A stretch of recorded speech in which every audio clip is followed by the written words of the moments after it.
Good evening, everyone. Welcome. Welcome to Gillian here for the first time. And also to welcome those that are online, connecting from various places. So let's settle into our evening with our meditation. So having established our comfortable sitting position, aligning our body with some degree of symmetry, balance, poise, to enable an inner mindful presence. Our eyes gently closed, helping to bring awareness within. And having our initial deep, relaxing, letting go breath. Breathing out any stress tension that might have been building in our body over the happening of this day, the happening of the week so far. Breathing out, relaxing, releasing, letting go. Bring the mind into the moment. And for the purposes of meditation, using the naturally occurring sensation of our breath as our reference point for the present. Meditation is practicing being present in a calm, objective, receptive, attentive way. Developing here, now, knowing. And before bringing focused attention to our breath, just relaxing awareness down into our body, grounding awareness in the body, getting a sense of our body sitting here, simply sitting.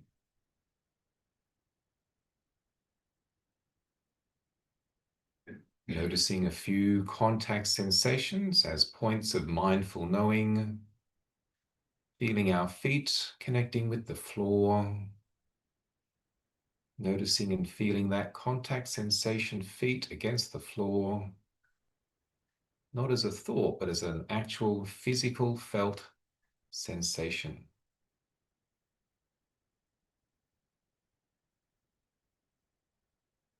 Then noticing and feeling our body connecting with the chair, the cushion or the meditation stool. Another point of mindful knowing, feeling that contact sensation, body against the chair, cushion or meditation stool.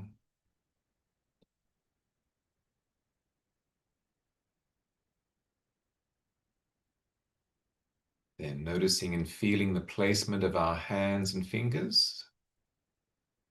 Maybe adjusting them if you need to so they feel comfortable, one hand connecting with the other, or resting in our lap. Just sensing, feeling hands and fingers.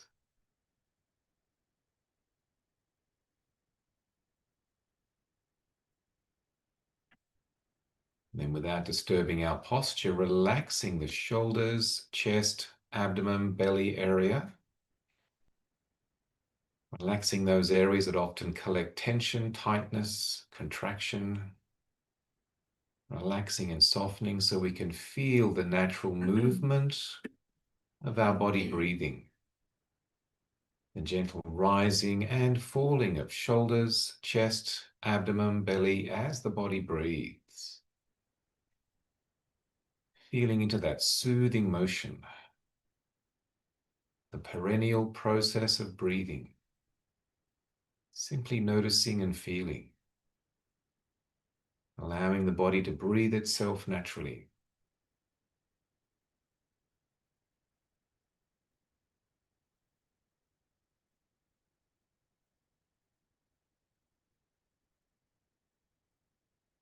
And bringing our awareness up to our face, noticing our face, maybe even feeling the air connecting with our face. Noticing our face.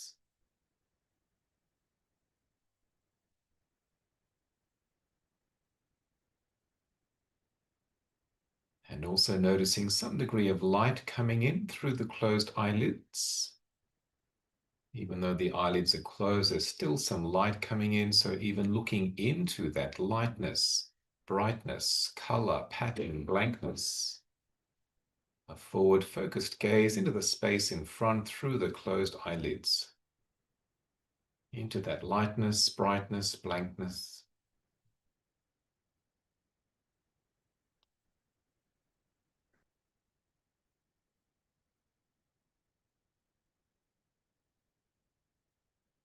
And even if we do hear some background sounds, not being distracted or disturbed by them, particularly also the internal mental sight or sounds of thoughts, not getting caught up into the activity of thinking, giving our brain mind a break from the need to be thinking, and rather developing this mindful knowing, conscious knowing, attentive knowing in the present. And particularly bringing our attention to our breath, finding the place where we feel it the most, somewhere in the nose, nostril area, and bringing attention to that place and holding our attention there to feel the natural inflow, feeling the natural outflow, letting our body breathe itself naturally, feeling each breath as an exercise of being present to something which is natural, normal, neutral, just breathing, not exciting or challenging, but having to exercise some extra focus to stay present with something that's neutral. So feeling each breath, looking into the space in front through the closed eyelids. And if it's helpful, repeating one or two mental meditative words in the mind with each breath. Whatever words might seem appropriate, helpful, such as calm on the in-breath, ease on the out-breath. Calm, ease, calm, ease, calm, ease. Helping the mind to be focused, attentive, collected, composed, and concentrated. Enabling some inner calm ease. And always returning back to our breath if we do get distracted. Practicing being present.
Please help yourself to some tea, biscuits, and then we can have some reflections and discussion.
So how are we feeling this evening?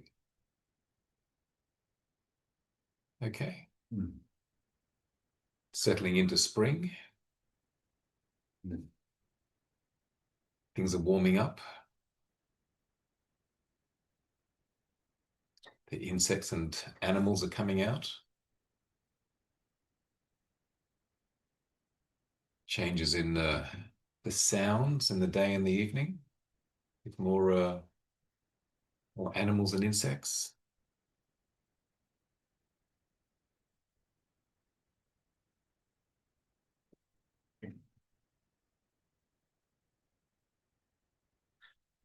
The seasons of our lives.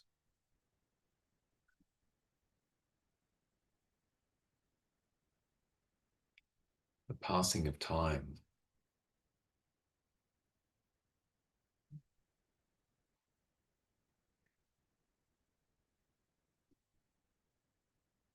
So over the last number of weeks, we've been looking into the 10 spiritual virtues, what are called the paramita spiritual virtues, qualities that the Buddha 2,500 years ago spoke about as being important, maybe even imperative for developing within ourselves and using these to interface experience. So internal development, developing these qualities that we then use for interfacing, engaging with life, and particularly with other people in the context of relationship. But certainly the understanding is that the more we use these qualities, and the list of 10 is up here, also on the chart here, the more we use them, that they become stronger and more part of our being, part of our, you could even say personality, part of who and how and what we are, as opposed to the opposite, the more unwholesome or unskillful qualities, which would be the opposite of these. The more we use them, then life becomes more easeful, less confusing, confusing, less conflictual, less stress, less angst, less suffering. So very, very wholesome qualities to be aware of and to then resource and to use. And life becomes this ongoing opportunity to resource these qualities and to use them rather than getting caught up, caught out, upset, distressed, overwhelmed. We choose one of these qualities or a number to engage to do and develop. So rather than being reactive and impatient, we're calm and patient and equanimous and kind and generous and doing what is right and wholesome, and so that life gets easier. So we're up to number 7. And number 7 is the quality of Sacca. Sacca, so the Buddhist word Sacca, which again, there's various definitions or ways in which we can define Sacca. I've got on the board honesty. Honesty. We could use truthfulness, integrity. And here, truthfulness is to express the truth, to speak only the truth. A little bit different from where we could say that the Buddha taught the truth of things, the way of things, Dharma with a capital D. Dharma with a small d simply means phenomena, things. So Dharma with a capital D is the way of things. So the Buddha taught the way of things, the reality of things, the truth of things, the way of things, similar to in Taoism. The Tao is the way of things, the truth of things. So that that's a little bit further than simply expressing what is true as opposed to what is not true. So the truth or the ultimate truth is different from, say, the truth about this thing is, or I'm expressing the truth as opposed to lying and being dishonest. So generally, Sacca is translated as truthfulness or honesty or integrity. And particularly a quality that's really, really important to have. I was thinking about it this evening that many of these virtues, we do see them expressed if someone's being generous or being kind or being patient or putting in effort. But honesty can be something which we don't even notice it because it's we maybe expect someone not to be dishonest. So it's just sort of it goes without saying. And then if someone is dishonest, then we notice, they were lying. How could they have said that? They've misled me. But it becomes something that is really, really important because it comes back to one's own integrity within oneself. The Buddhist path of spiritual practice is very much about cultivating the quality of the mind and heart and protecting the quality of the mind and the heart so that we can feel at ease in ourselves and feel at ease with others, and again also have a meaningful and wholesome and worthwhile life. So this is where honesty or integrity or truthfulness becomes really, really important for looking after the quality of our mind, heart. And we know that at times, if we've said something that's not true or not quite true or not quite honest, that it's, if you feel it in the sense of like, gosh, I didn't express the truth, or I wasn't quite honest with that person, and so we feel it, and hopefully one feels a sense of guilt or even shame about that. So it's something which really helps to protect and look after our mind, and particularly for the purpose of meditation.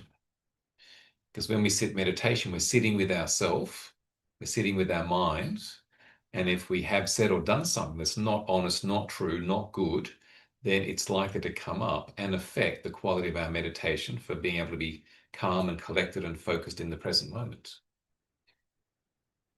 Which is why also many of these other qualities relate to looking after the quality of our mind, heart. Particularly the second one, sila or morality, And so that Sacca, truthfulness, honesty, is also part of that morality, wholesomeness sort of aspect as well. Particularly in the context of relationship, and certainly over the years working with individuals and couples as a psychologist, relationship counseling, to note that where a person doesn't express the truth, is dishonest, um, even if the other person, their partner, doesn't know or doesn't recognize it, that individual can feel it in themselves. I haven't been honest. I haven't been truthful. I haven't sort of said the right thing there. I've misled, and which then will affect the quality of the relationship. But particularly if the other person does find out, it can really have far-reaching consequences on the relationship. Relationships need to have a foundation of trust. So when there's dishonesty, trust can be damaged, even damaged to the point where the relationship can no longer continue. So very, very important. And it's amazing that people can be in a relationship for many, many years and all is good. And then one person does something or says something that's not right, and that basically is lying, and it can demolish the 30 years or the 20 years or the 10 years or 5 years or even less of good connectedness. Can really sabotage that integrity of the relationship. So really, really important to maintain that sense of honesty, integrity, and truthfulness. However, like with all these virtues or qualities, there needs to be the application of wisdom as well, because sometimes it's important to bring wisdom with honesty and truthfulness, so that one can discern if it's appropriate to say something that's true, because sometimes it may not be appropriate. Better to say nothing than to say something that's going to be, yes, truthful, but very, very distressing and damage the relationship. So sometimes the whole truth, the plain truth, nothing but the truth, may not be the right thing. Now, for example, if in a relationship and one's partner is annoying one, and if you said, I really hate how you do that, that's really annoying, you're really frustrating me, better to be patient, maintain equanimity, say nothing, because it can be really hurtful to the other person to sort of say what you really feel. I think you look like you're really getting old. That's the truth. You're really aging. Not helpful, maybe. I think you're putting on too much weight.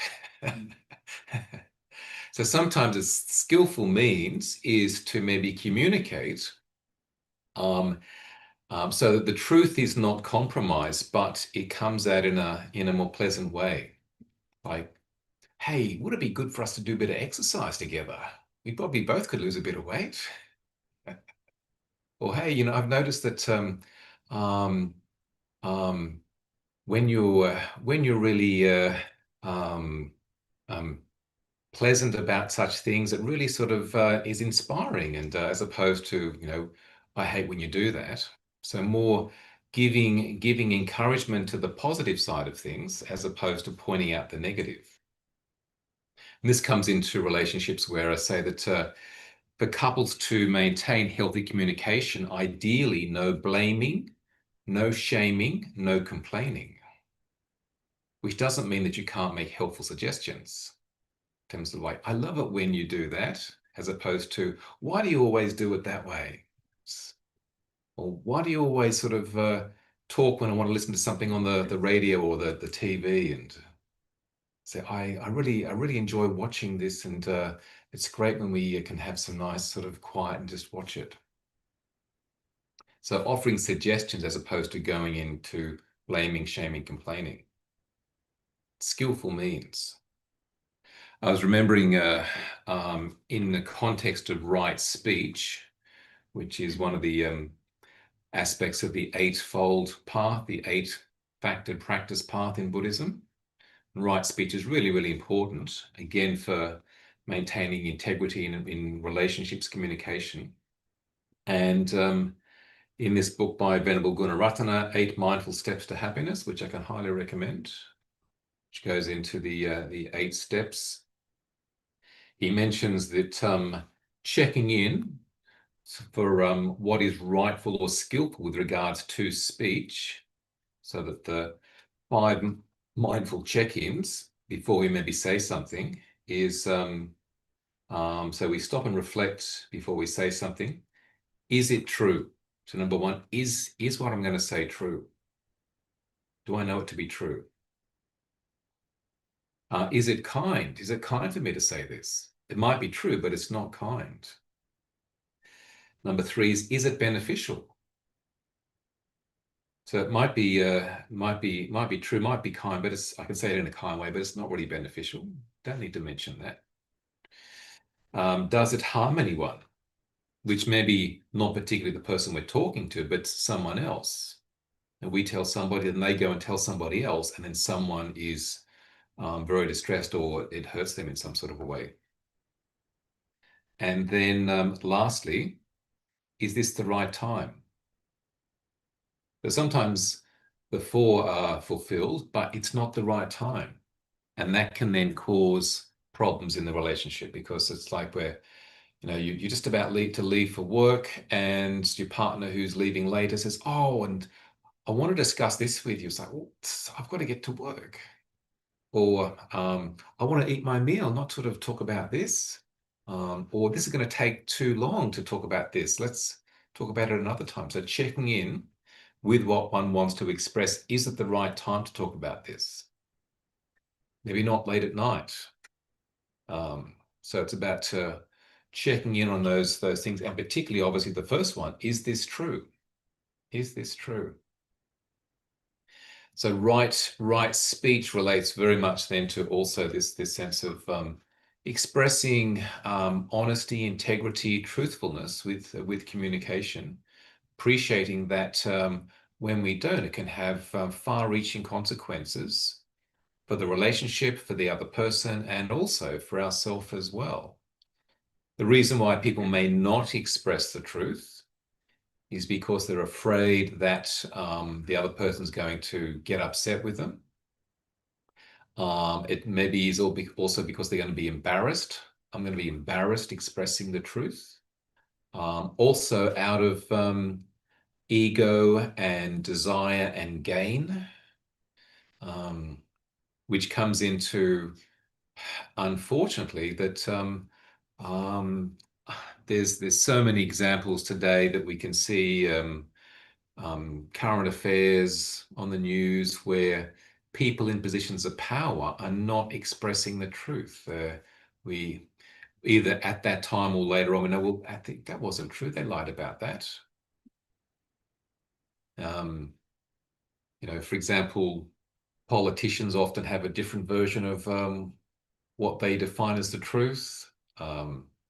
So politicians, leaders, various leaders, big business people, for the sake of money, not giving the whole truth about things, side effects and consequences of things. And it's unfortunate because for their ego, individual, company, corporate, political party gain, there's a sense of a loss of integrity. And then people don't trust these people.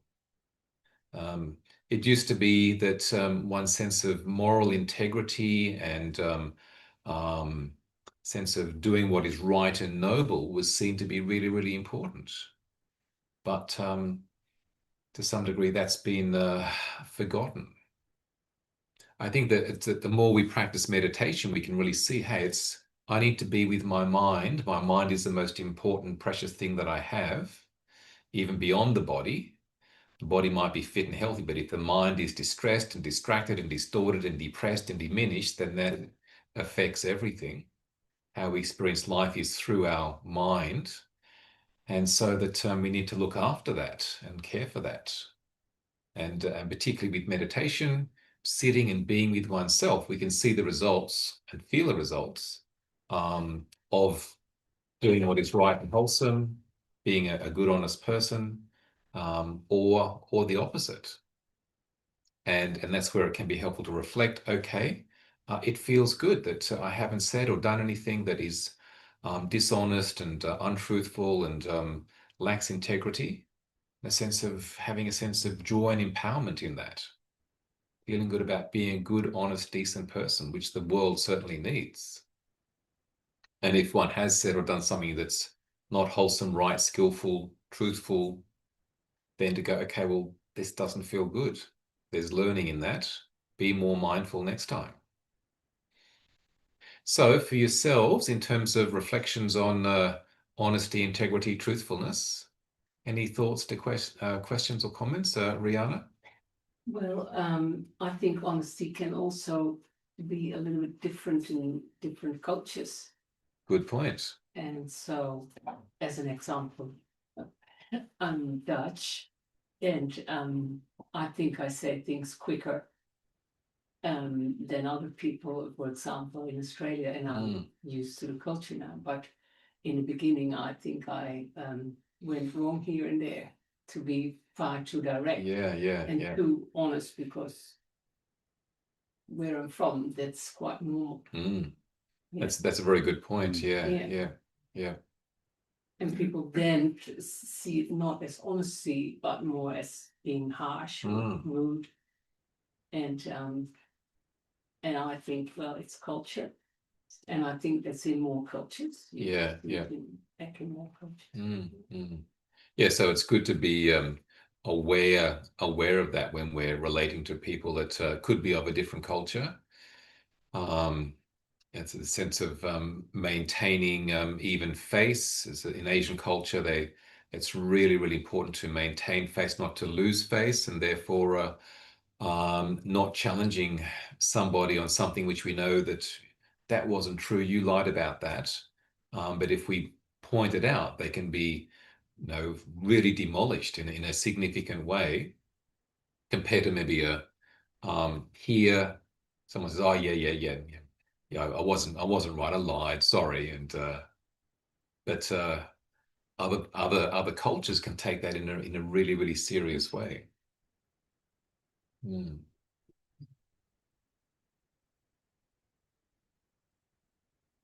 Brendan?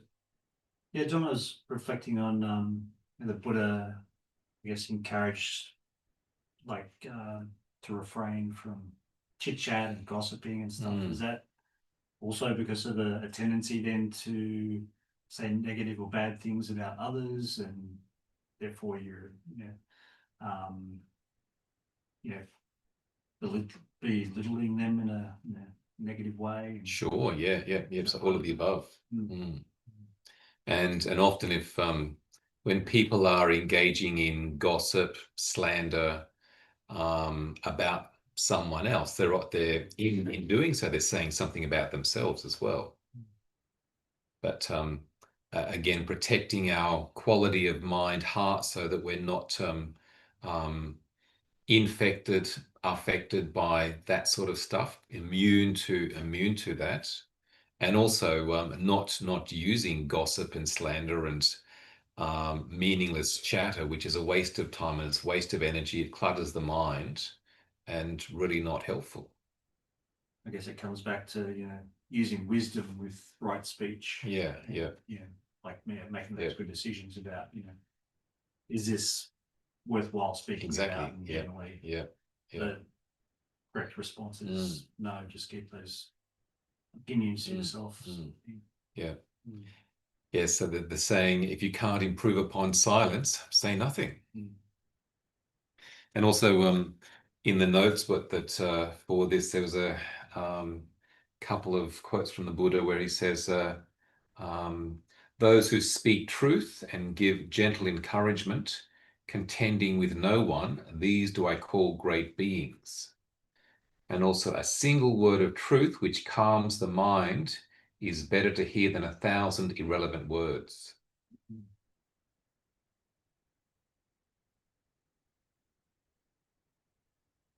And again, a lot of the stuff that is out there for people to look at and get caught into, social media stuff, it's often sort of not really helping to support high-mindedness and cultivating clarity um, and a lot of these virtues. It's not about letting go. It's about getting, holding, clinging, grasping, putting yourself out there, ego, and so forth. And the result is that often people feel dissatisfied and frustrated and feel jealous and feel overwhelmed.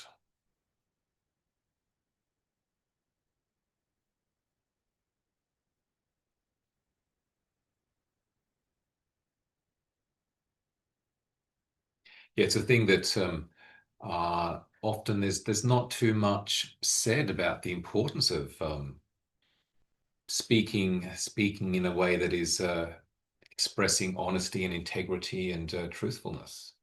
We sort of feel it's important, yes, it goes without saying, but to make a point of hey, this is really important, and the fact is that again in our society there's a diminishment of that, to the point where people in significant positions of power, media, and can get away with saying things that are just, that's totally not right, misleading.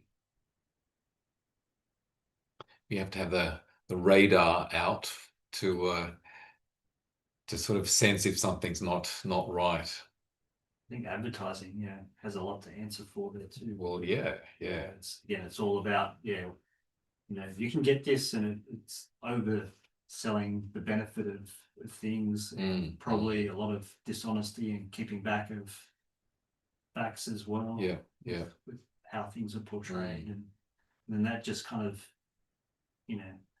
seeps into the mindset of the culture, I guess. Sure. Oh, it's okay to misrepresent things and overstate the value of things and be dishonest. Yeah. We're inundated with it. Well, generally the truth will out. Maybe not immediately, but in time. Yeah, the Buddha gave the analogy, if you like throwing a dead body into the ocean to get rid of it, it's going to probably end up coming back on the shore somewhere, and so it's like you'll have to deal with it.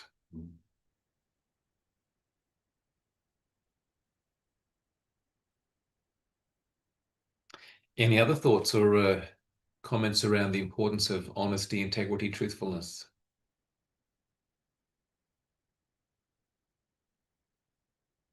I guess just one last thought, John, that the idea of having spiritual friendship as well. I think what we get from this sort of group is that having honest and meaningful conversations is really, really important to counteract that element of our society that you mentioned. So I think that really important to have people that you can have open, honest, and meaningful conversations with on a regular basis.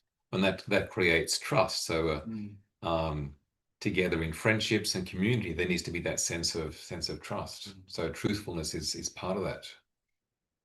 Also, to mention, one of the 8 factors for conscious living, the Eightfold Path, is right livelihood.